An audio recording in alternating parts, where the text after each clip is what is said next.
જય શ્રી કૃષ્ણ મારા વાલા વિદ્યાર્થીઓ, ફરી પાછા એક નવા વિડિયો સાથે આજે મળીએ છીએ. ગણિત ચેપ્ટર નંબર 12 જે છે વર્તુળ સંબંધી ક્ષેત્રફળ, તેમાં જોઈએ આજે આપણે દાખલા નંબર 11. દાખલા નંબર 11 જે છે તેમાં આવી કંઈક આકૃતિ તમને આપેલી છે, જે દોરવા થોડી મહેનત પડી છે. દાખલા નંબર 11 છે. તો હવે આપણે લઈએ કે એની રકમમાં આપેલું છે એક ચોરસ હાથ રૂમાલ છે. આ ચોરસ હાથ રૂમાલ છે. ABCD લઈએ, આ A B C અને D. ABCD ચોરસ હાથ રૂમાલ પર 7 સેમી ત્રિજ્યાવાળી 9 વર્તુળાકાર ભાત એટલે ડિઝાઇન બનાવી છે. જે આકૃતિમાં દર્શાવી છે તો હાથ રૂમાલના બાકીના ભાગનું ક્ષેત્રફળ એટલે કે જે રંગીન ભાગ કરેલો છે તે ભાગનું ક્ષેત્રફળ કેમ મળે? સૂત્ર તમારા મગજમાં આવી ગયું હશે. આવી ગયું સૂત્ર તમારા મગજમાં કે ચોરસના ક્ષેત્રફળમાંથી 9 વર્તુળના ક્ષેત્રફળ બાદ કરીએ એટલે મળી જાય, આરામથી મળી જશે. પણ એક જ વસ્તુ અહીં આપેલી છે. શું? તો કે આપણને આપેલું છે 7 સેમી ત્રિજ્યાવાળી આ વર્તુળની ત્રિજ્યા 7 સેન્ટીમીટર છે.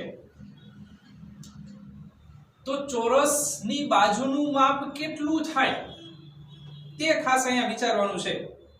જો તે આપણને ખ્યાલ આવી જશે તો કઈ પ્રશ્ન નથી, તો સહેલો છે દાખલો આ. પણ ચોરસની બાજુનું માપ સૌપ્રથમ આપણે મેળવવું પડશે. તો કેમ મળશે? તો કે આ પહેલી ત્રિજ્યા થાય, ત્રિજ્યા તરીકે લ્યો તો આ પહેલી ત્રિજ્યા, આ બીજી, આ ત્રીજી, આ ચોથી ત્રિજ્યા, આ પાંચમી ત્રિજ્યા અને છઠ્ઠી ત્રિજ્યા. 6 ત્રિજ્યા જ્યારે ભેગી કરો છો ત્યારે તમને મળે છે ચોરસની બાજુનું માપ. 6 ત્રિજ્યા એટલે 3 વ્યાસ પણ કહી શકો તમે. 6 ત્રિજ્યા એટલે શું થશે? વ્યાસ. તો અહીંયા આકૃતિમાં શું લેવાનું છે? તો આપણે ગણતરી લઈએ કે આકૃતિમાં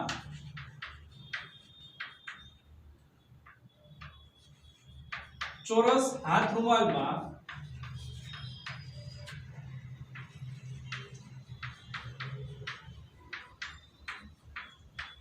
7 સેમી ત્રિજ્યાવાળી 9 વર્તુળાકાર ભાત છે. ભાત એટલે ડિઝાઇન છે. આકૃતિમાં ચોરસ હાથ રૂમાલમાં 7 સેમી ત્રિજ્યાવાળી 9 વર્તુળાકાર ભાત છે. તો ચોરસની બાજુ એટલે AB થાય. ચોરસની બાજુ એટલે AB થશે. આ AB નું માપ કેમ મળશે? તો કે 3 વ્યાસ. 3 વ્યાસ એટલે 3 ગુણ્યા 2r લખાય. વ્યાસ એટલે 2r. તો એના બરાબર 3 ગુણ્યા 2 કૌંસમાં 7, 7 દુ 14, 14 તેરી 42 સેન્ટીમીટર. આ થઈ ગઈ ચોરસની બાજુનું માપ. કેટલું? તો કે 42 સેન્ટીમીટર ચોરસની બાજુનું માપ થઈ ગયું. હવે સહેલું છે, હવે કાઈ નથી. હવે ડાયરેક્ટ સૂત્ર જ મૂકવાનું છે. કયું સૂત્ર લેશો આપણે ઉપયોગમાં? તો કે રંગીન ભાગનું ક્ષેત્રફળ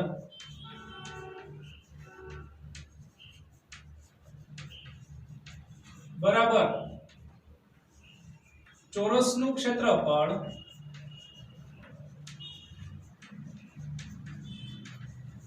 માઈનસ 9 કૌંસમાં લખાય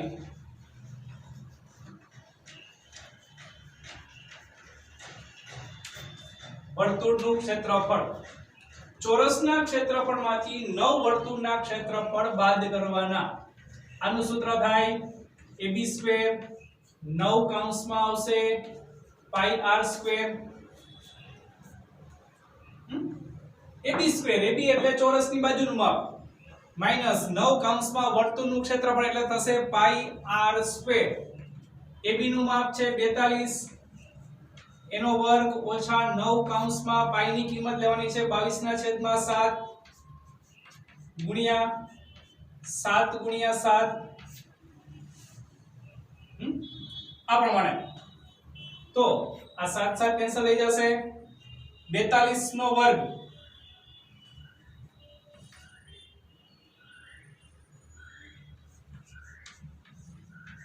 1764 ઓછા 9 કૌંસમાં 22 સત્તા 154 154 ગુણ્યા 9 તો 1764 માઈનસ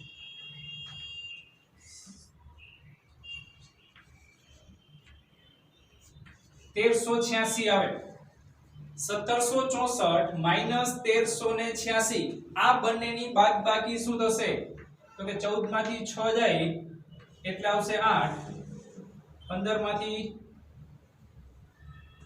8 બાદ કરીએ તો 7 અને 6 માંથી 3 એટલે 3 આવશે 378 આટલા સેમી સ્ક્વેર એનો આન્સર થાય તો આ જે રંગીન ભાગ મળ્યો આપણને એ રંગીન ભાગનું ક્ષેત્રફળ કેટલું હશે તો કે 378 સેન્ટીમીટર સ્ક્વેર તો આમ રંગીન ભાગનું ક્ષેત્રફળ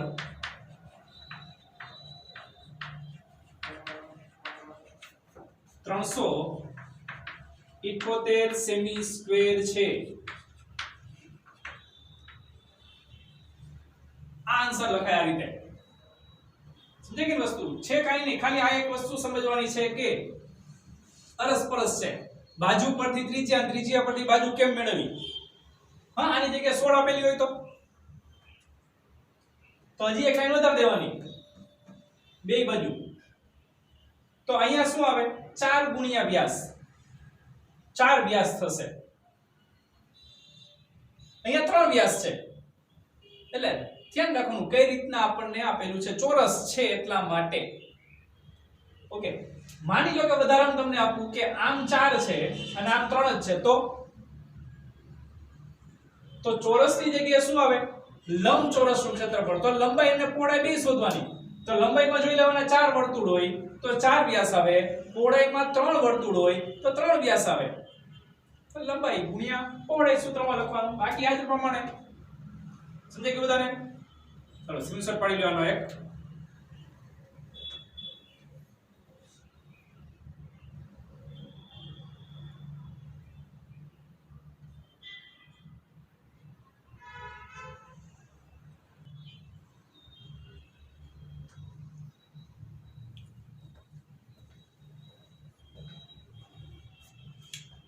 તો દાખલા નંબર એના પછીનો લઈએ દાખલા નંબર 12 છે 12મો દાખલો સ્વાધ્યાય 12.3 દાખલા નંબર 12 જેમાં આપણને રકમ આપેલી છે કે આકૃતિમાં દર્શાવેલ ચતુર્થાંશ એટલે મેં તમને કીધું છે અગાઉ પણ ફરી પાછો કહું છું ચતુર્થાંશનો અર્થ થશે વર્તુળનો ચોથો ભાગ વર્તુળનો ચોથો ભાગ અને વર્તુળનો ચોથો ભાગ જ્યારે આવે ત્યારે થીટા બરાબર 90 અંશ જ હોય થીટા કેટલો હોય 90 અંશ તો ચતુર્થાંશ OACB આ O A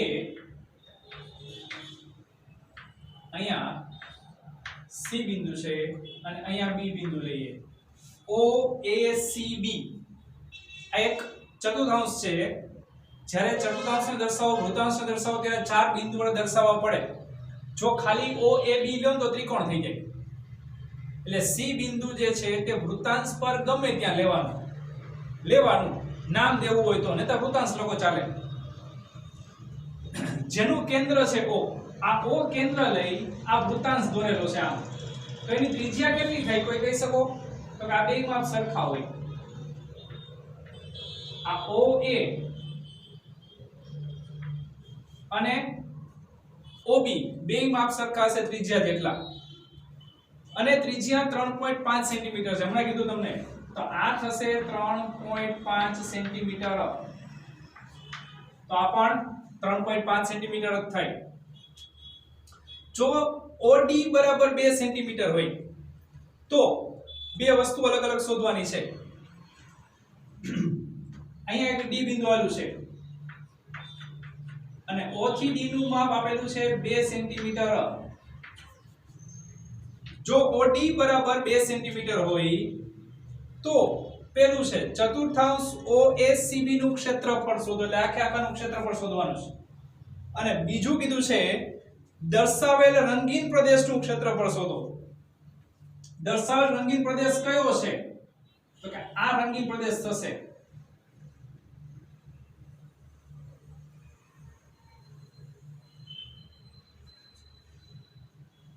આ થાય દર્શાવેલ રંગીન પ્રદેશ આપણા માટે. આનું ક્ષેત્રફળ શોધવાનું છે તમારે.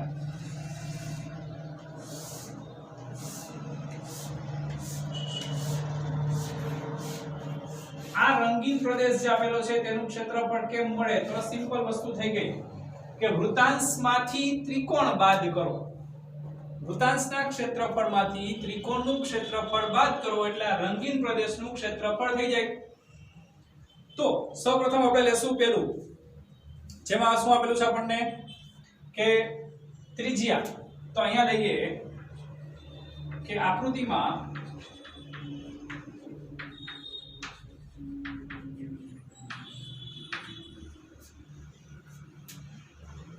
ચતુર્થાંશ OACB માટે થીટા બરાબર છે 90 અંશ અને r છે 3.5 સેન્ટીમીટર. r થશે 3.5 સેન્ટીમીટર. તો આ ચતુર્થાંશ માટે થયું આપણા માટે. તો સૌપ્રથમ પહેલું આપણે શોધી લઈએ કે ચતુર્થાંશનું ક્ષેત્રફળ.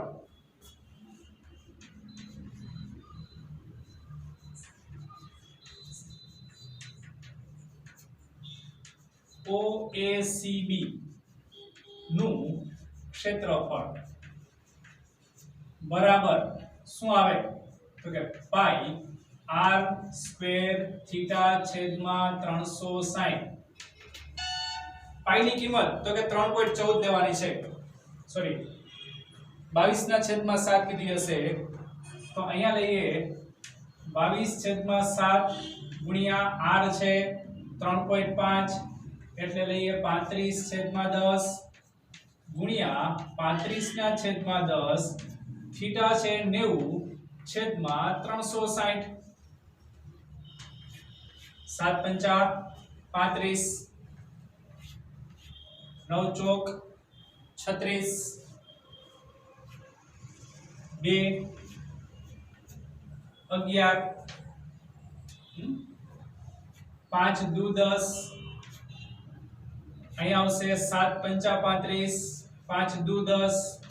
તો 11 × 7 = 77 છેદમાં 2 દુ 4 દુ 8. આટલા સેમી સ્ક્વેર એ ચતુર્થાંશનું ક્ષેત્રફળ થયું. આટલા સેન્ટીમીટર સ્ક્વેર ચતુર્થાંશનું ક્ષેત્રફળ થાય છે.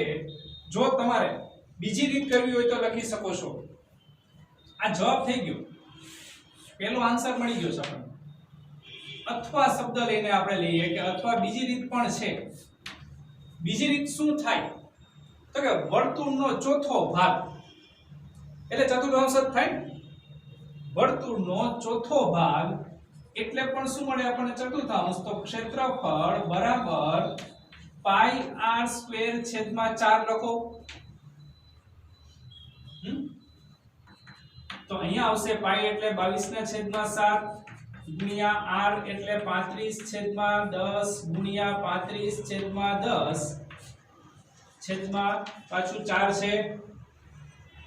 તો 7 × 35, 5 દુ 10, 7 × 35, 5 દુ 10. અહીંયા છેદવાડી 11. તો 11 × 7 = 77/8 સેન્ટીમીટર સ્ક્વેર. જવાબ કઈ નહીં દેવો, જવાબમાં કઈ ફેરફાર થવાનો નથી. આ ધ્યાન રાખજો ખાસ. ઈના ઈ જ જવાબ મળે. જો જવાબ અલગ આવે તો સમજજો કે આપણે ક્યાં ગણતરી ખોટી છે. કારણ કે ચતુર્થાંશ લખી તો છીએ આપણે, ચોથો ભાગ વર્તુળનો, જે વર્તુળ છે એનો ચોથો ભાગ જ ખાલી દર્શાવેલો છે. જેની ત્રિજ્યા કેટલી કીધી? તો કે 3.5. જો અહીંયા થીટા તમે આ જ વસ્તુ લઈ લો ને 1/4 આવી ગયું. ઓકે, બીજી ગણતરી માટે લઈએ તો અહીંયા આપણને એક શબ્દ વાપરેલો છે ડી બિંદુ. OD બરાબર 2 સેન્ટીમીટર છે તો ત્રિકોણ DOB કાટકોણ ત્રિકોણ થાય. કેવો ત્રિકોણ થશે તો કે કાટકોણ ત્રિકોણ. રંગીન ભાગનું આપણે ક્ષેત્રફળ શોધવું છે તો રંગીન ભાગના ક્ષેત્રફળ માટે શું આવશે હવે તો કે બીજી ગણતરી લઈ આવે. રંગીન ભાગનું ક્ષેત્રફળ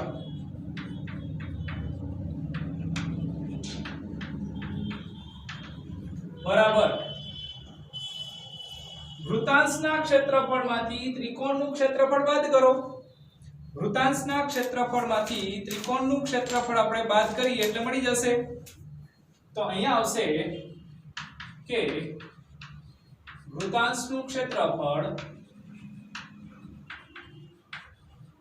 માઈનસ ત્રિકોણ BOD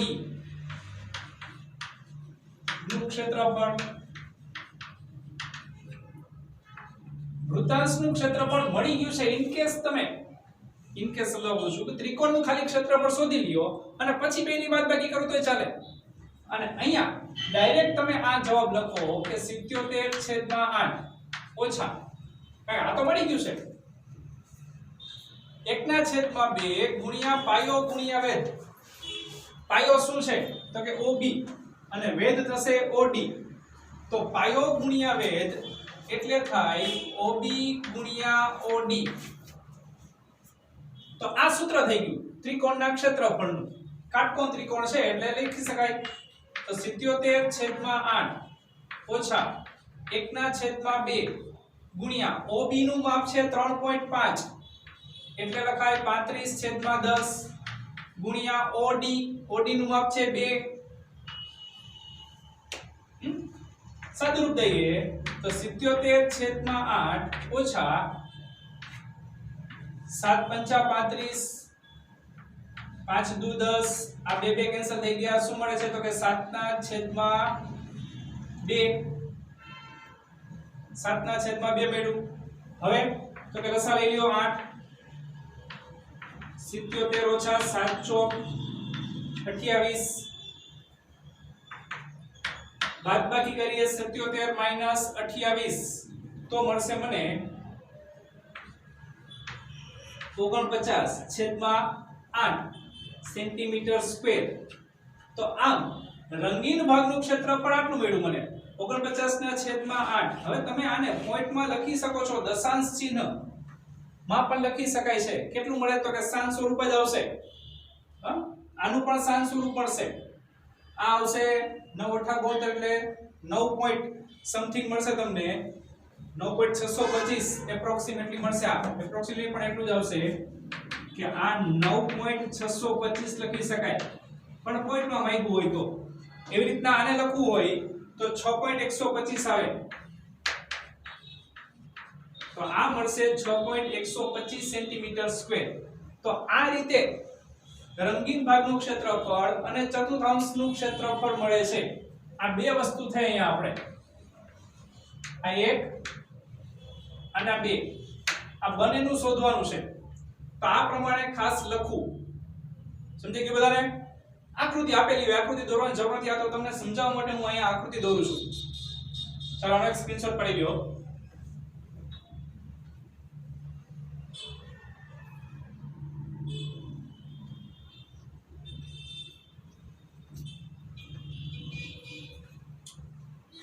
તો આ દાખલો જો સમજાઈ ગયો હોય તો ફરી પાછા આપણે જ્યારે મળીએ ત્યારે દાખલા નંબર 13 થી શરૂ કરશું નવા વિડિયોમાં.